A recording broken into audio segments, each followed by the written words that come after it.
Beleza aí, pessoal? Quem estudou seriamente o Brasil, a política brasileira, a história do Brasil, o povo brasileiro, as regiões do Brasil, a formação física, geográfica, mental, intelectual, cultural, artística, quem conhece o fenômeno chamado Brasil sabe que política e pragmatismo andam de mãos dadas. Então é bom a pessoa ter uma boa noção do que significa pragmatismo. Veja, vou até colocar aqui, ó, pragmatismo, significado de pragmatismo. Veja, corrente de ideias que prega a validade de uma doutrina que é determinada pelo seu bom êxito prático. Considerar as coisas de um ponto de vista prático, um ponto de vista realista, né? Isso aí, os teóricos soviéticos chamavam isso de realpolitik, a política real. Ou seja, não é a política idealizada, utópica, né? Por exemplo, o liberalismo, né? A República Maçônica Universal, o comunismo. Não é uma coisa idealista, não é uma coisa utópica que vai ser realizada sabe-se lá quando, né? Não, é a política real, a política possível, aquilo que é possível. Inclusive o comandante Farinazzo ele fez um vídeo ontem que ele fala sobre o mal menor e o mal maior. Então, política frequentemente significa a linha de frente do mal menor. Deveria ser o mal menor, a gente deveria pensar no mal menor, para aquelas pessoas que já perceberam que política é um conjunto de ações, abstratamente, é um contrato feito entre as várias linhas de força, entre os vários grupos sociais, entre a classe dominante, a classe dominada, entre a população, entre as elites, entre as empresas, entre as mentalidades, entre o povo brasileiro, entre os outros povos. São as fronteiras, são as forças, são as instituições, tudo isso está dentro da política. E qual é o mal menor? Veja, grosso modo, resumidamente, o mal menor hoje na política brasileira se chama Luiz Inácio Lula da Silva. Esse é o mal menor. Quer dizer, quem não percebe isso está imbuído de uma mentalidade revolucionária e acha que ser nacionalista é ser lacaio dos Estados Unidos. Isso não é ser nacionalista. Isso é ser entreguista. Ah, mas o Lula também é entreguista. Sim, mas ele é menos entreguista do que qualquer outro desses que estão aí. Sabe, não vamos especular se Ciro Gomes, Caiado, seja lá quem, vai conseguir chegar lá na liderança do Executivo Nacional, que é o poder mais fraco hoje, né, na nossa nova república, é o poder executivo. Ainda bem que nós temos um poder judiciário com força, com peso. Então você veja aí agora a questão do governador aí do Rio de Janeiro, que está envolvido aí num processo lá por malversação de recursos, que não tem nada a ver com a operação lá, como é que se chamava lá, a operação que teve lá no dia 28 de outubro, né, lá no Alemão e na Penha, não tem nada a ver com isso, ele está sendo processado aí por corrupção, né? E ele vai cair, esse governador. Veja, inexoravelmente ele vai cair, é de se prever, há uma forte probabilidade de que isso ocorra. Veja, na época para fazer um paralelo, veja, na época que nós tivemos aqui o massacre do Carandiru, né, aqui em São Paulo, onde foram abatidos lá 111 condenados lá na prisão, né, pela PM aqui de São Paulo, o governador era o Fleury Filho. Veja, o projeto do Fleury Filho era ser candidato a presidente. Depois daquele medonho episódio, não vou entrar no mérito, se foi justo, se não foi justo, se foi uma ação, se foi uma reação. Enfim, ocorreu, aconteceu. O que aconteceu com o Fleury Filho, Fleury Júnior aí? Nunca mais se ouviu falar nesse indivíduo. Ele acabou caindo. Eu acho que não vai ser muito diferente aí para o governador do Rio, hein?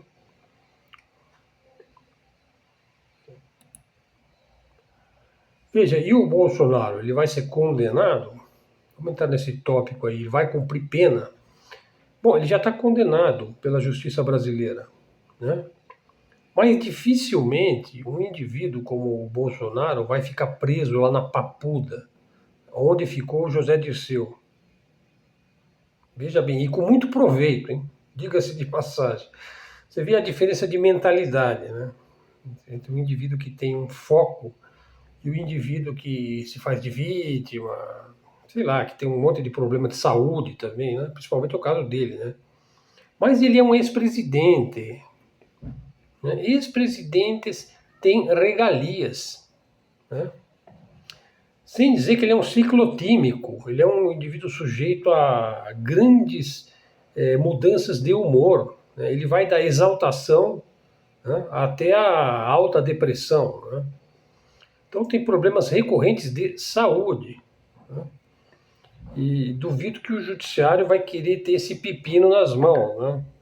Colocar o cara na papuda e dali 3 dias ele morre, né? Ele deveria ficar em prisão domiciliar, sei lá, ou ficar preso na PF, sei lá o que vai acontecer com ele, mas eu acho que ele tem privilégios pelo fato de ter sido presidente, né?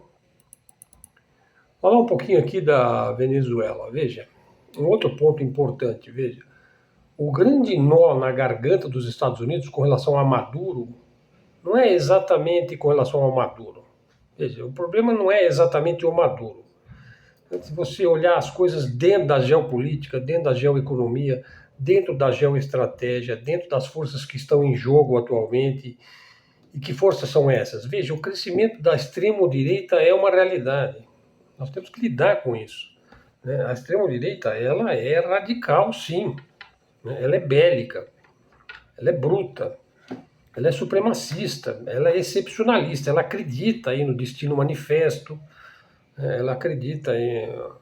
Enfim, ela acredita que ela é melhor do que os outros, né? O cara de direita, ele acredita que ele é que vai fazer alguma coisa, né? Então, mas o problema não é o Maduro. Veja, o Maduro ele já ofereceu mundos e fundos aos Yankees. Ele já ofereceu vantagens, assim, inabarcáveis para a indústria petrolífera estadunidense. E eles não aceitaram. Então, o problema não é o Maduro, não é a Venezuela, não é o povo da Venezuela. O problema é que eles querem tudo, somente para eles, né? Justamente porque são de extrema direita, justamente porque são supremacistas. E vêm os outros povos e civilizações, e podemos falar em outras civilizações, né, como povos inferiores, né? Veja, na visão nazista, os outros povos deveriam ser exterminados. Vocês sabem disso, né? Inclusive, tentaram fazer isso, né? Veja, a visão comunista ela não é tão maligna assim. O comunismo, por mais que você deteste o comunismo, ele não prega a destruição da raça humana ou dos outros povos. Justamente porque ele é comunista, ele quer comunizar as coisas, ele quer diminuir as desigualdades, desigualdade de raça, eliminar as fronteiras, enfim, é um mundo utópico, né? Mas veja, a extrema-direita é muito pior, né? O problema é que eles querem tudo, eles querem todo o petróleo para eles, tudo. Sim, eles não querem, veja o que eles não querem, empresas russas e chinesas que já estão lá na Venezuela. Então, o problema do Maduro é que ele fez negócios com quem podia oferecer alguma coisa num dado momento, né? E empresas russas e chinesas estão, sim, explorando petróleo lá na Venezuela, né? Mas os Yankees, eles querem que esse pessoal saia de lá. Eu não sei como eles vão fazer isso, né? Então, eles não querem empresas petrolíferas russas e chinesas que já estão na exploração do petróleo venezuelano há vários anos, né? Então, assim, o problema é muito mais embaixo, é muito mais sério do que o que se imagina, né? Eles não querem compartilhar nada, né? Eles continuam imbuídos daquela mentalidade ultrapassada lá da doutrina Monroe, sabe? Que nunca foi realmente alguma coisa que eles colocaram em prática, né? Essa doutrina Monroe, né? Veja, o Império estadunidense aí está com problemas, né? Pergunto, será que eles já consertaram lá aquele problema do shutdown, né? Os militares norte-americanos estão há 40 dias sem receber. Será que eles já receberam? Parece que um bilionário lá ofereceu de pagar a dívida do governo com pagar aí as pensões dos militares. Veja, daqui a pouco ele vai pedir alguma coisa em troca, né? Por exemplo, ele vai pedir para as Forças Armadas fazer um servicinho particular para ele, né? Tomar alguma ilha que ele deseja para si, para a família dele, enfim. Nós estamos indo para um mundo extremamente mais perigoso do que o que já é, né? Veja o caso aí da prefeitura de Nova York. O Mandani, muçulmano e socialista, preste atenção, venceu a eleição. Ele vai ser prefeito de Nova York. Veja, pessoal, a renovação aí é benéfica. Os Estados Unidos precisa se renovar ideologicamente. Ele não vai poder eternamente acreditar que o macartismo e o trumpismo é um neomacartismo. Vai continuar. Veja, não vai funcionar. Eles não vão make America Great Again com mentalidade macartista, né, com esse supremacismo branco, considerando o hispânico um povo inferior, o negro é um povo inferior, o latino é um povo inferior, e começa a expulsar as pessoas de maneira brutal. Sabe, isso vai voltar como um bumerangue, isso vai ricochetear contra o próprio Estados Unidos, né? Já está faltando mão de obra aí, que mexe nas coisas insalubres, né? Sabe, quem é que vai limpar o banheiro do posto de gasolina lá na rodovia de Indiana, né? Quem é que vai limpar o bueiro? Quem é que vai varrer a rua? Quem é que vai arrancar lá o bicho da seda que está lá sei lá, tem que fazer a colheita aí da fruta, sei lá, tem uma quantidade imensa de funções que é o imigrante que faz, né? Tudo bem, se você tem um imigrante que tá ilegal, que está irregular, né? Isso é uma coisa. Então você pode ajudar ele a regularizar a situação dele, né?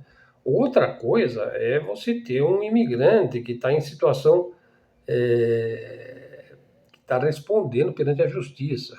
Por exemplo, ele não só está irregular do ponto de vista da documentação, do ponto de vista administrativo, como ele cometeu algum crime, né? Está com a ficha suja, né? Tem antecedente criminal. Aí é outra coisa. Aí eu acho que eles têm que realmente prender ou mandar o cara embora. Agora, mandar a gente de bem embora, os Estados Unidos, um país formado, criado, construído com imigrante, então eles precisam de ideias novas, né? Eles precisam de repensar uma opção de coisa, né?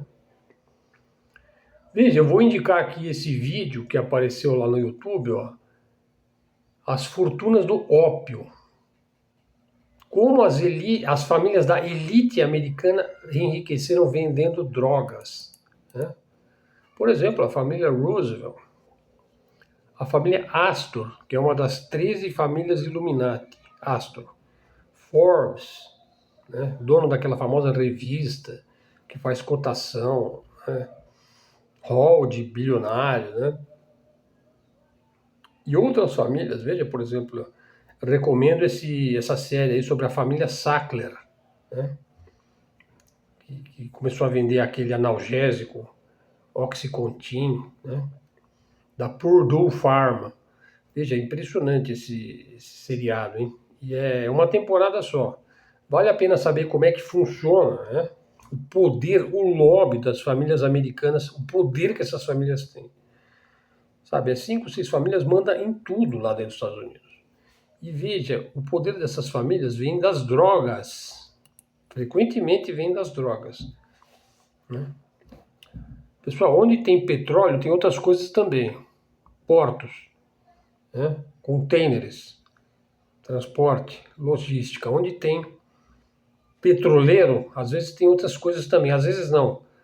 Às vezes não, sempre, né? Então você tem aí o negócio do ópio, que eles herdaram, né, da família real britânica, dos Windsor, que está envolvido até o talo no negócio do ópio lá na China, né? E está envolvido até hoje no negócio da droga, no comércio internacional de drogas, no branqueamento do dinheiro, a lavagem de dinheiro. Veja, eu tenho um vídeo só sobre esse tema aí, você se encontra aí numa playlist, que é um vídeo impressionante, onde eu mostro todas as relações, onde eu falo sobre as câmaras de compensação, o sistema para você fazer a lavagem de dinheiro no Santander, no Citibank, no HSBC.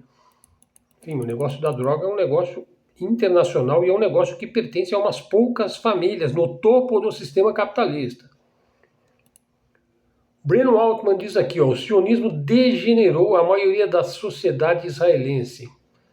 Veja, essa sociedade israelense ela está há várias décadas submetida a ideias racistas, coloniais, messiânicas. Isso aí é uma corrupção do judaísmo. O sionismo é uma corrupção, ele é uma reforma corrupta, né, ideológica, com interesses geopolíticos, né?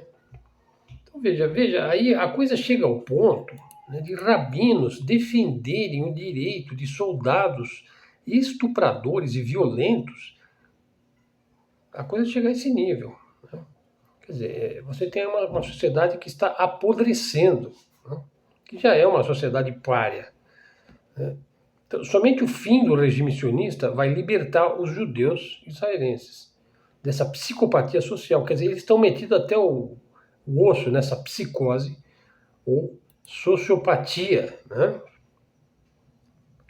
Veja, eu fiz um vídeo aí sobre o poder da cabala, onde eu digo que os vermelhos, né, que são as famílias bancárias sionistas, que elas dominam o sistema financeiro ocidental e praticamente mundial, né? E que o país do meio, que é a China, ele vai usar esse poder aí do bezerro de ouro para submeter o próprio Ocidente. Preste atenção nesse vídeo, hein? Veja, então eu não estou dizendo aqui que os banqueiros vão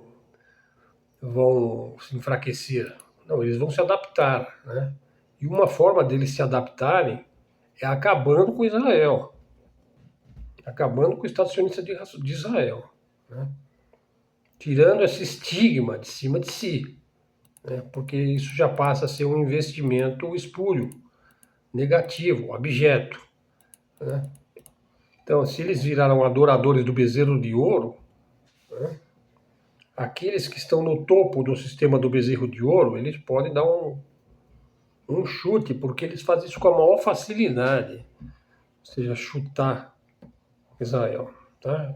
Estou falando dos banqueiros sionistas, eles fazem isso com a maior facilidade, se for o caso.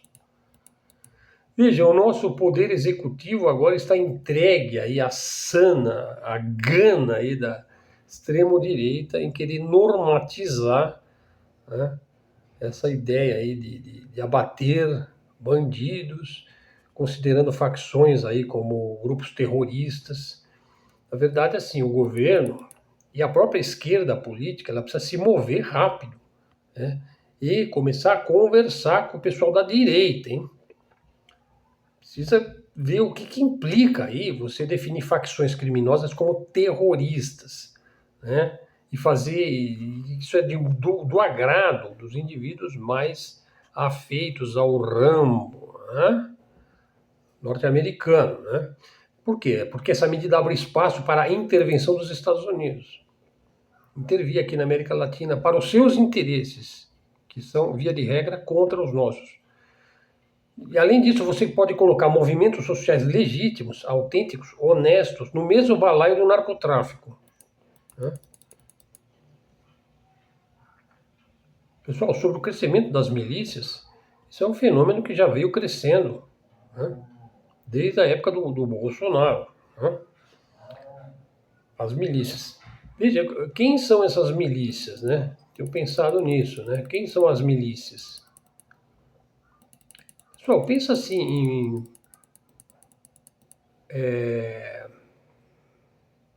pensa em miliciano, né? Por exemplo, o indivíduo serviu o exército, abandonou no meio, né, ou pediu baixa, ou foi expulso, né? Por exemplo, o cara foi fazer academia de polícia, cometeu um crime, né, conseguiu se livrar. Pensa em quantas pessoas que tiveram algum treinamento militar, ou mesmo nas Forças Armadas, ou mesmo na segurança privada, né? Indivíduo que pegou em armas, mas que caiu em desgraça, ou vamos dizer, encontrou alguma coisa mais lucrativa ou mais proveitosa na milícia. Ravel? É o Rava, meu cachorro tá dando um alerta aí. Talvez seja que o cheiro tá passando aí, né? Então você tem aí muitos elementos que caem na milícia. Pode ser um ex-policial, pode ser um soldado, um cabo, um soldado e um cabo, né? Enfim, é um indivíduo que tem algum tipo de treinamento. Pode ser também, ele pode entrar para uma facção também. Se ele foi condenado, por exemplo, ele já foi preso, ele já passou pelo sistema prisional, né? Veja, as milícias, elas estão dominando as facções. Existe um limbo, uma zona cinzenta que você não consegue mais discernir, diferenciar facção de milícia, em muitos casos. Então, por exemplo, eu falei no vídeo de ontem que a tendência é que as milícias vão ocupando os espaços perdidos pelas facções. Por exemplo, a facção com o Comando Vermelho perdeu lá uma porção de seus membros, né, de faccionados, lá no Alemão, lá na Penha e em outras comunidades. As milícias vão ocupar esse espaço? Sim ou não? Se ela não ocupar, o Comando Vermelho volta. Pessoal, e olha só essa, para terminar aqui com alguma coisa bem humorada, veja. A família de bem, né, de direita, branca, pura, né, toma Johnny Walker, né, para aliviar a tensão, tomar um esquinho, né, Valium para dormir, para se alegrar, Prozac, né, para se acalmar, toma um Rivotril, para engravidar ela toma um clomifeno, para aguentar o filho chato, né, toma Ritalina. Para emagrecer, toma ou tomava sibutramina. Dor nas costas, toma um Advil, né? Ah, tô com dor no ciático, né? Ai, meu ciático. Toma um Voltaren, né? Para ficar forte. Creatina, anabolizante. Finasterida para calvície. E para transar, toma Viagra, né? Veja, esse é o pessoal que está muito preocupado com a marcha da maconha, né? E quando infarta, ele diz que a culpa é da vacina, né? Do mesmo jeito que você tem que ficar fora das drogas ilícitas, você tem que ficar fora das drogas lícitas também. Porque às vezes elas são tão ruins, em muitos casos são piores mesmo, do que as drogas ilícitas, né?